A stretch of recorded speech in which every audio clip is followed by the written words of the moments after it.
ফেব্রুয়ারির শুরুর থেকেই কমেছে শীতের দাপট।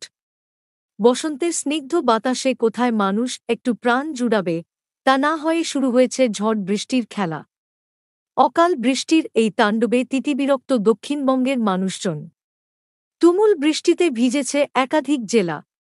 চলতি সপ্তাহের শেষেও বৃষ্টির ভ্রুকুটি বজায় রইল দক্ষিণবঙ্গের জেলাগুলিতে।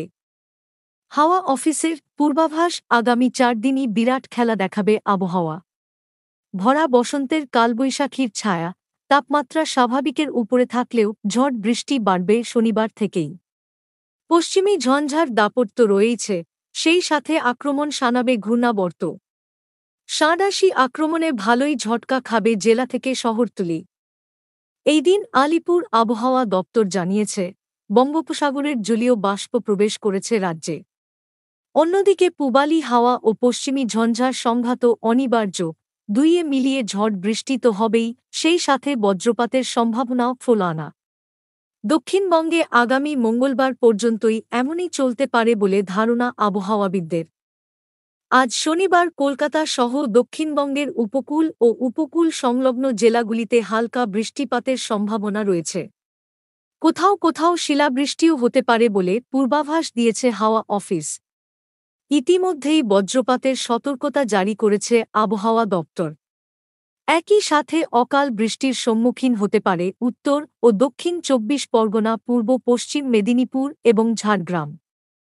রবিবারও মিলবে না স্বস্তি। মৌসুম ভবন সূত্রে খবর, রবিবারের বারবেলায় বৃষ্টিতে ভিজতে পারে পূর্ব ও পশ্চিম মেদিনীপুর, পুরুলিয়া এবং ঝাড়গ্রাম জেলাগুলি। রাজ্যের বাকি জেলাগুলিতে আকাশ মেঘলা থাকলেও বৃষ্টির সম্ভাবনা আপাতত নেই। তবে আগামী সোমবার ফের একবার বৃষ্টির দাপটে জবুথবু হবে বাংলা।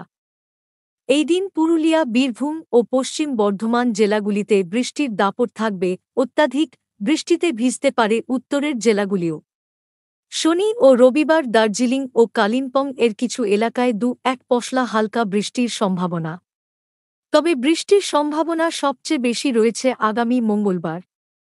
ওই দিন প্রায় গোটা দক্ষিণবঙ্গেই বজ্রবিদ্যুৎ সহ বৃষ্টির সম্ভাবনা রয়েছে বলে জানাচ্ছে আইএমডি।